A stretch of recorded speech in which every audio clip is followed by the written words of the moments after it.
Et bienvenue, trailers, trailers, runneuses, runners, dans ce nouvel épisode du 5 km à l'Ultra Trail, podcast qui partage des conseils pour que vous puissiez courir et atteindre vos objectifs personnels dans la course à pied. Allez, c'est parti pour cette nouvelle capsule du mardi. Voilà, que je me trompe pas de journée.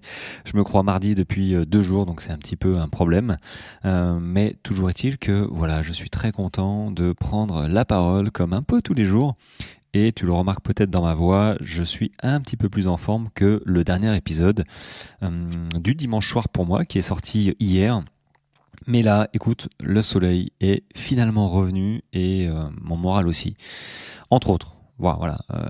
Ce matin, j'ai couru un petit peu, j'ai fait une petite, donc hier matin, lundi matin, j'ai fait une petite sortie, une sortie d'1 heure avec des sensations toujours aussi misérables. Je sais pas comment, c'est normal. Hein, c'est quand tu sais que t'as couru, t'as fait une grosse course il y a 1 mois, et que voilà, faut laisser le temps au corps de revenir, de revenir en forme. Et en attendant, tu sais que, moi, je sais que j'ai les jambes un peu, voilà, je manque un peu toujours d'envie. J'ai pas mal, tu vois. C'est plutôt un inconfort général de course. Si tu me laisses le choix entre rester tranquille dans le canapé pour aller courir, limite. J'allume la télé, quoi. Mais je suis sorti ce matin parce qu'il faut que je me bouge et il y avait quelques rayons de soleil quand même, donc j'en ai profité et j'ai été courir. Donc début de l'entraînement, j'ai pas encore fait mon plan d'entraînement parce que j'ai fait autre chose, à vrai dire, qui m'ont avancé aussi. Et je tenais à remercier ceux qui m'ont contacté suite à mon épisode d'hier où j'étais un petit peu dans le mal et la démotivation suite à quelques commentaires et retours, bref. Donc merci à vous tous. Tous vos messages m'ont touché et évidemment le moral est revenu et je suis pas quelqu'un qui me laisse aller trop longtemps. Donc aujourd'hui, de quoi je vais te parler ? D'un petit peu de tout. En fait, juste avant l'épisode, mon grand-fils m'a appelé. Il a 22 ans, 23 ans et voilà, il est dans l'armée de terre, chasseur alpin. Et ça fait quelques années qu'on lui dit Nico, calme-toi, arrête, prends soin de ta santé aussi. Mais les jeunes, ils sont tous fous. Enfin, tous fous. Ils sont tout fous, plutôt. Et tant que ça craque pas, ils y vont. Donc, il fait du sport, il fait des courses de montagne, il fait de l'escalade, il fait de la parapente, tout ça. Et à un moment, on lui a dit avec ma femme, calme-toi. Maintenant, ton corps, c'est ton métier, grosso modo. Donc, vas-y doucement. Et là, il revient de mission. Il a été faire un petit glacier. Et là, il m'appelle, il y a 20 minutes pour me dire, je me suis fait mal à l'épaule ce week-end en faisant de l'escalade. Je crois que je me suis fait une luxation. Et ça m'a fait penser à tous ces coureurs où on leur dit, les gars, faites attention, n'allez pas trop vite, progressivité. Mais de toute manière, ça passe par l'expérience qu'on vit chacun. Et ceux typiquement qui prennent des coachs comme moi, c'est parce qu'ils ont vécu ce genre d'expérience et ils savent que s'ils sont tout seuls, je pense, la majorité potentiellement, ils vont pas s'écouter et ils vont peut-être faire des bêtises. Mon Nicolas, il s'est pas écouté et il s'est fait mal. Alors peut-être que il va. Je suis même pas sûr en fait.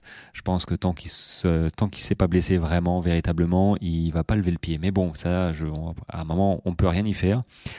Faut laisser l'enfant se brûler le doigt pour voir que le feu ça brûle. Là, c'est à peu près pareil. Et un peu plus tôt dans l'après-midi, j'ai eu, j'allais dire l'honneur, mais moi j'adore recevoir des nouveaux coachés. Voilà, j'ai eu Gaël qui me fait confiance pour lui préparer son half marathon des sables. Je vais y arriver. HMDS, qui va commencer le 28 septembre. Donc le principe, j'ai fait une petite story là sur Instagram, c'est 4 jours, c'est une course par étape dans le désert. Dans le désert. Disons que là, pour le coup, ça se trouve. Alors, faut que je retrouve la destination où elle va, parce que c'est vrai qu'il y en a un petit peu partout. C'est à Fuerteventura. Fuerteventura. Vous m'excuserez, oh, j'ai un chat dans la gorge, c'est un petit peu embêtant. M'excuserez de mon accent, je sais pas s'il y a un accent. Fuerteventura 2024 du 28 septembre voilà au 5 octobre. Donc c'est assez moi j'aime bien en fait les courses à étapes comme ça, et il paraît que c'est plus difficile d'ailleurs les courses par étapes que par exemple un ultra. Je te dis ça parce que par exemple sur le l'UT4M, 175 km et 12 500 mètres de dénivelé que j'ai fait, et tu vois que c'est quand même assez conséquent.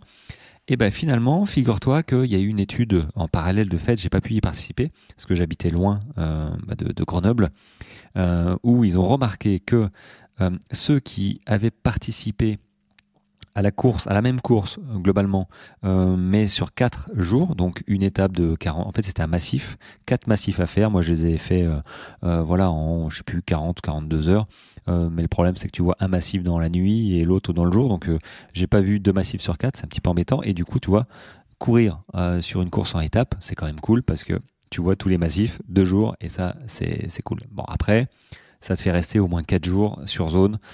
Bon, faut pouvoir, hein, clairement, faut pouvoir. Mais du coup, ils se sont aperçus sur leur, j'allais dire enquête médicale, sur les résultats, que ceux qui avaient fait donc cette course à étapes étaient finalement plus fatigués que ceux, enfin pas fatigués, mais c'était plus impactant pour leur organisme de faire cette course à étapes de 40-42 km par jour que en une seule fois comme j'ai pu faire.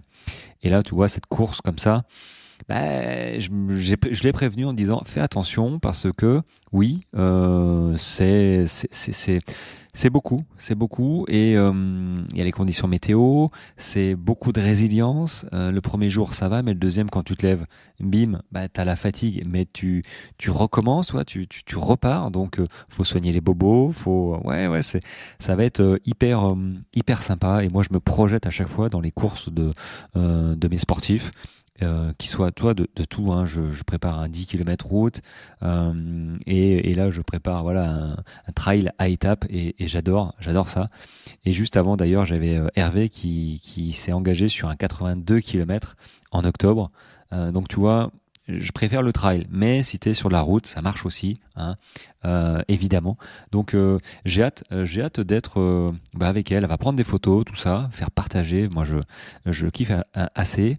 Et donc, on a parlé d'entraînement, pour lui expliquer un petit peu ma logique de coaching, hein, entraînement, et on est venu à cette logique d'endurance fondamentale.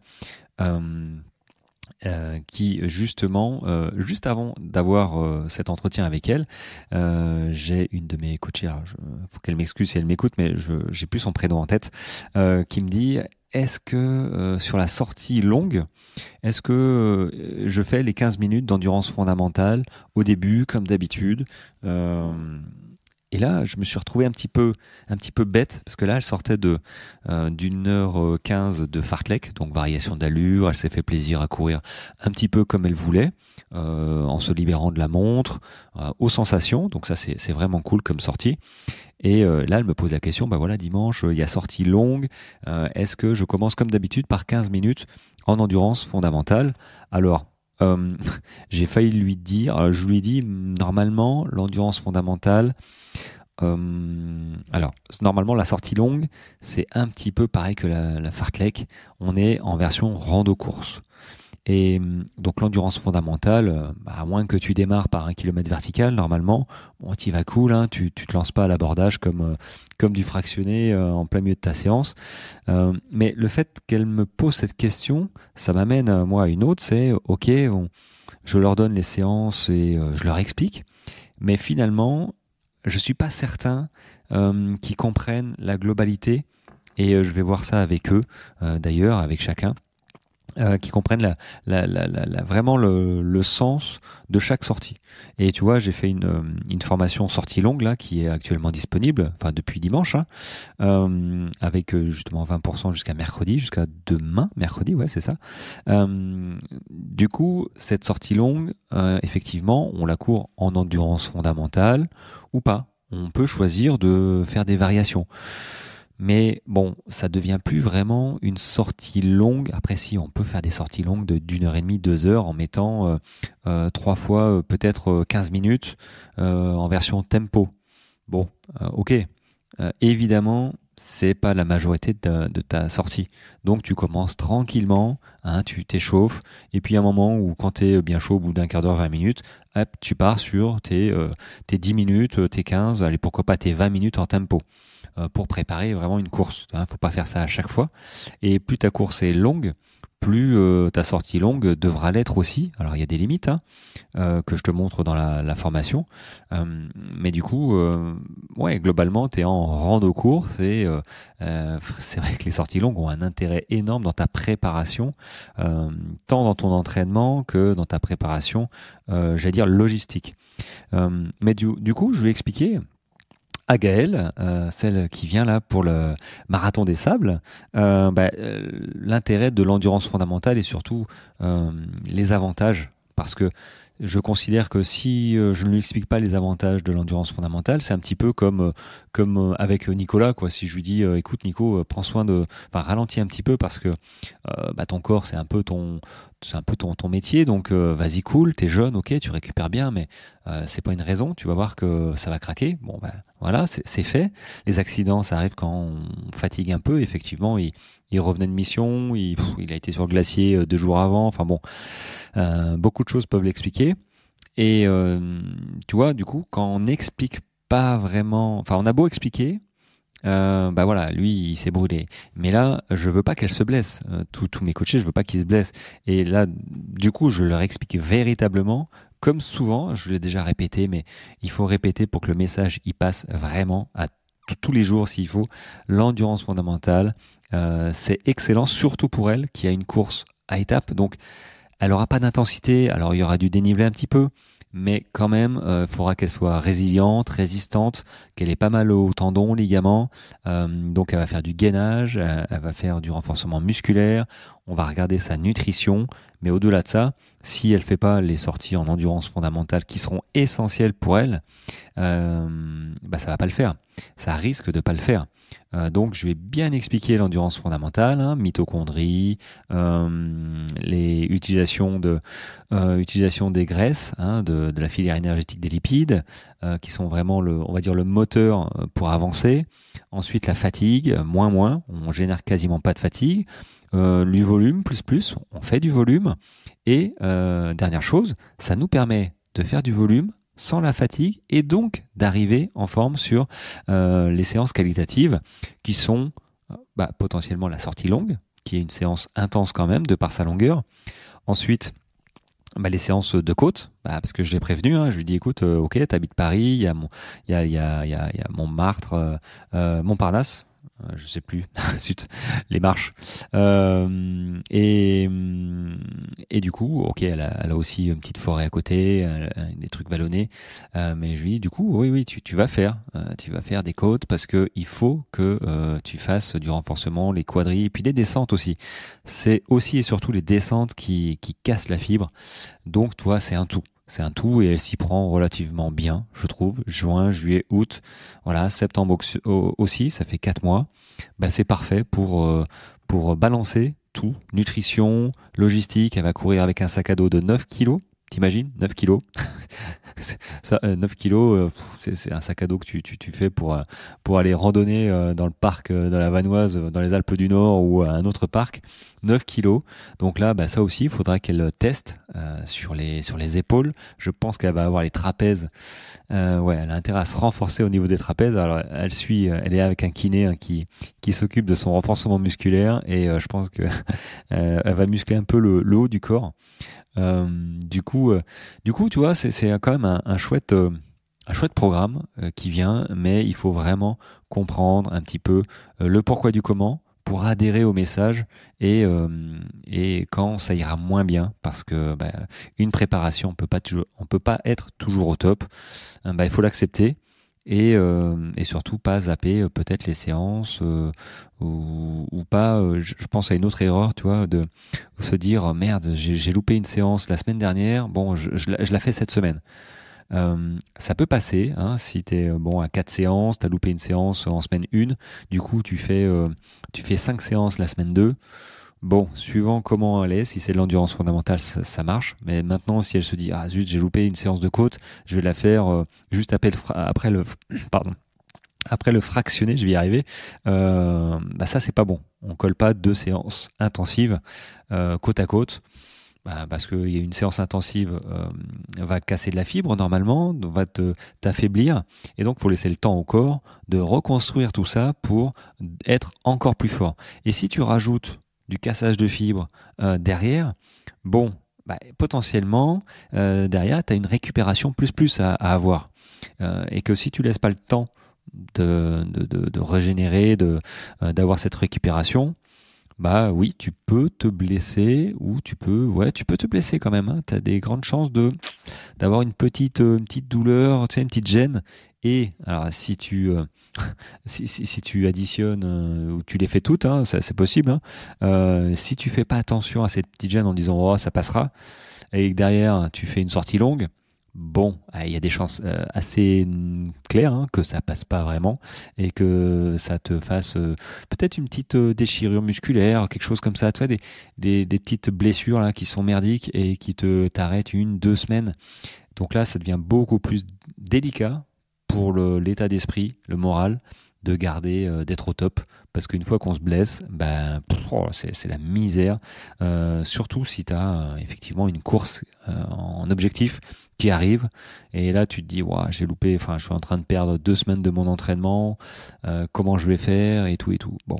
Et là, c'est mon rôle de, on va dire, rassurer, d'expliquer, de relativiser pour s'adapter et on va dire performer. On place la barre de la performance finalement suivant son état, suivant ses objectifs du moment, et surtout suivant son état du moment, d'où on vient et où on veut aller. Donc tu vois, pas mal d'explications à chaque fois. On a parlé d'ailleurs 1h30 je pense au moins.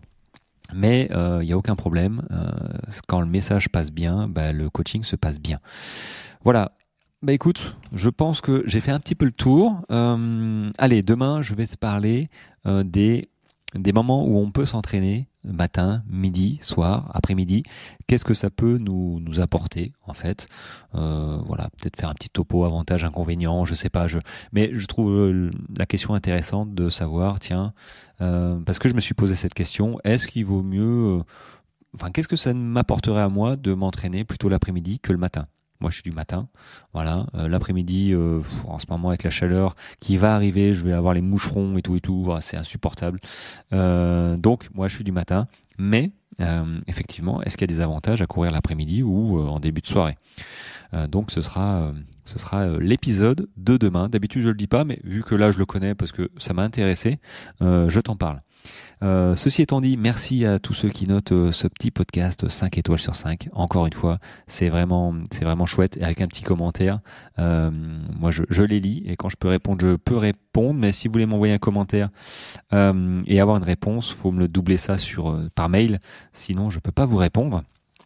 Et je le rappelle, jusqu'à demain inclus, 20% sur la formation que j'ai sortie là, sur la sortie longue. Juste un conseil, la loupez pas, parce que 37 €, c'est 3 fois rien, et ça va vraiment vous apporter des connaissances, des plans clés en main pour préparer des trails de 20 jusqu'à 100 km avec 3, 4, 5 séances, et vous aurez plus besoin de vous poser des questions. Est-ce que je fais bien, est-ce que je fais pas bien? Il y aura plus qu'à suivre. Allez, ceci étant dit, je te retrouve demain en forme, j'espère, avec peut-être du soleil. C'est vrai qu'on est assez mal lotis. On est qu'au mois de juin finalement. On va attendre novembre pour avoir le soleil. Bon, je fais du mauvais esprit, mais bon, c'est pas grave. Allez, moi je te retrouve demain. Je te souhaite une très belle journée et à bientôt. Tchou tchous.